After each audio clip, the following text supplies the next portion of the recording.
That's, of course, Prime Minister Narendra Modi giving his thoughts really on this new scheme as well. The equity markets may be a bit tempered right now, but let's focus a bit on the scheme and the kind of benefits that come in as a result of this. We have a battery of experts with us. Keyur Shah, CEO of Precious Metals and Muthoot Group is with us. We also have K. Parthasarthi, GM Treasury and International Banking. Okay, and that'll be joining us in a bit. And Badrish Kulali is with us as well. Badrish, let me start off with you. Your initial thoughts on this scheme? It's a very good scheme. Broadly, I would think the fact that they're giving an interest on gold will make it attractive for people who are buying gold for investment purposes. Now, there are largely two categories of people who buy gold for investment purposes. One set of people would be who are looking to diversify their investment portfolio away from equities and debt. They would have gold in the form of ETFs or possibly physical gold. Then second category is there of people who are buying gold for a future use. Could be, example, kids' marriage or some event in future. Now, these two categories are holding gold. So their gold, be it 10 grams or 20 grams, stays 10 grams or 20 grams down the line as well. All this demand for gold can shift the gold bond where, the 2.75% interest plus adds to the actual holding of gold. So 10 grams of gold bought today or invested today becomes 12 grams or maybe 11.5 grams post-tax sometime down the line. And that is a very attractive scheme for all these investors of gold. The only segment which possibly may not be attracted is people who buy gold in the form of jewelry for usage or for purchase for as gifting schemes. So basically all the investment demand for gold can shift to gold bonds, and we still are to look at what is the kind of response we get to the scheme. And my view is it will be very positive. Yes, of course, we will have to watch out for the response, but let's get in Keyur Shah's views as well. And a lot of positives that we can see on account of this new scheme. Are there any apprehensions that you have regarding the same? Hi. See, apprehensions, we'll have to see how the schemes roll out in practical terms. But obviously, this is, I think my view is the first time the government has given a clear direction to the gold industry. Now, out of the three schemes, I think the sovereign gold bond, my view is it's going to be successful. It is going to help curb future imports of gold because people would be attracted to invest in these bonds. Hopefully, it should be made available through a wider network. So currently, it's banks and post offices. I think NBFCs, certain jewelers, they all should. So I think it should flood the market. The coin, I think it's a fantastic move. Obviously, again, it needs to be available at various places. So people investing or, see, one point I would like to make, the earlier speaker mentioned about the jewelry customers may not come in. But there are a lot of these jewelry customers, especially middle class housewives. They buy 1-2 grams of gold every month over a period of time and then convert into jewelry. So they also are potential customers. The third one, which is gold monetizing scheme, I think that we'll have to wait and watch because the bank is supposed to launch the details. We yet don't know those details. There would be a tripartite agreement between a refiner, bank and the collection center. Currently, again, it's restricted to hallmarking centers. I think India is too large. We need many more centers. So I think more authorized players also should be able to join in as collection centers. But that will make or break the scheme. Yeah, just coming in on that, as Keyur also pointed out, India is a large country, very fragmented. We really are talking rural and urban as well here. And even as the PM said that the Dhanteras coins have been launched only in 100 centers as of now. So, Sunil, this question is to you. While the scheme has been launched today, but the infrastructure really remains slightly bleak. As Keyur was also pointing out, the tripartite agreement between the banks and the collected centers and the purity centers is still happening. We yet to get details onto that. So, would you say that while the scheme has been launched today, the action or on ground would really take some more time before it really gets on?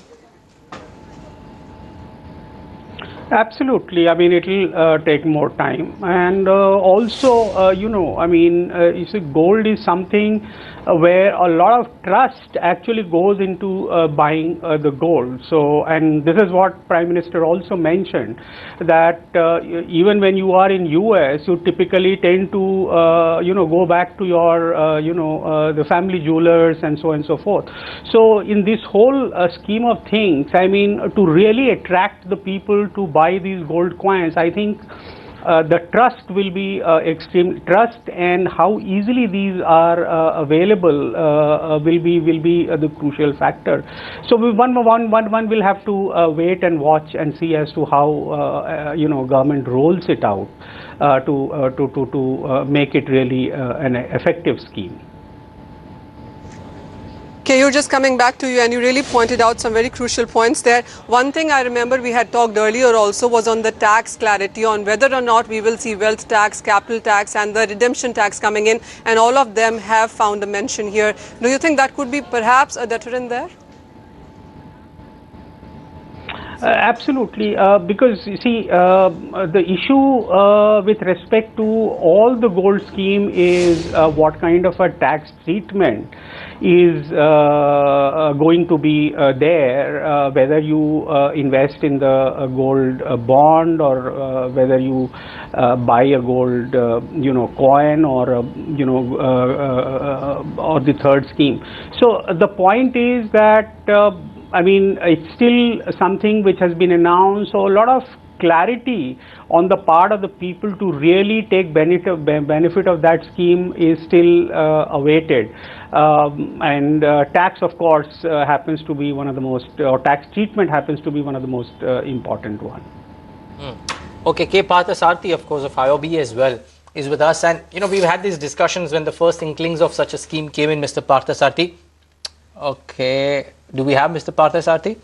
Okay, I think we'll just get him in a bit. But final thoughts from you, Keyur, then. And you mentioned that you believe that the demand for such a scheme will come in from all quarters as well. Awan asked you if there is any pitfall that you believe exists in such a scheme. Any thoughts there, Keyur? Very quickly. Pitfall in terms of, I think it's all about implementation. We have an excellent directive from the Government of India. All the three schemes, I think, are excellent in terms of will help us reduce our over-dependence on imports. But implementation at the ground level, I think that is critical. So, for example, collection centers, as Manisha also mentioned, I had mentioned earlier, collection centers, will customers have enough faith to go there? So, currently it's hallmarking centers, but there are a lot of gold loan NBFCs who have been operating for ages. There have been a lot of jewelers which are authorized or they have been there in the play. They probably are more, the customers are more comfortable going there. So should they also be authorized to become collection centers, obviously after undergoing the due diligence and the process which is required. I think that is the main crux, that at ground level, how do you implement, how do you collect the gold and then take it forward. Okay. Final thoughts from Mr. Parthasarthi. He joins in as well. Mr. Parthasarthi, what would you reckon would be a demand for such a scheme? And as a banker, how would you react to this scheme that has been unveiled? See, our bank has been operating this scheme since 1997 itself. So there has been a lot of demand for this scheme, and the jewelers have been benefited by the loans given. Now, the primary aim of this entire schemes and the government aim is to reduce the import of gold and the impact on the current account deficit.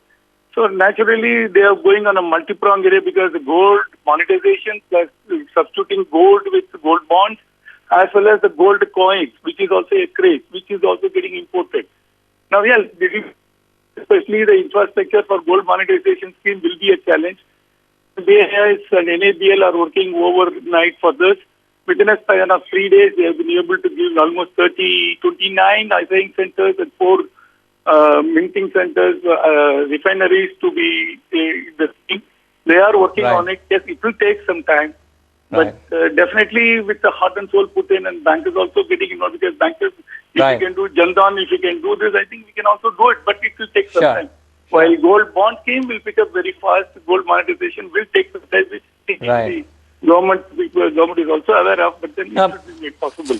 These are valid points as well. Gentlemen, all of you, thank you so much for joining in for this discussion on this new scheme that's been unveiled by the Prime Minister Narendra Modi. Badrish Kulhali, of course, stays back for a brief to talk about the money markets and the debt markets as well. We'll do that on the other side of this very, very quick break. Stay tuned.